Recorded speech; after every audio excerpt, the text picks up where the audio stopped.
Kadang-kadang kita rasa penat. Dah buat panggilan, dah turun ke tapak dan buat posting, tapi klien tak masuk-masuk. Jualan tak dapat. Tapi ingat satu benda ni. Usaha kita hari ini bukan untuk hari ini je.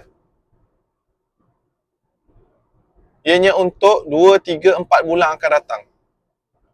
Setiap follow up yang kita buat, yang awak buat, setiap ilmu yang kita dan awak belajar, setiap video yang awak siarkan, setiap foto yang awak ambil, semuanya sedang kumpul momentum.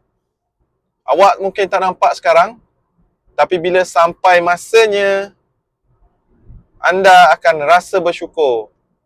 Tak henti-henti. Jadi hari ini, teruskan usaha. Biar langkah kecil, asalkan tak berhenti. Nasihat untuk diri sendiri. Okey, Assalamualaikum dan selamat beramal.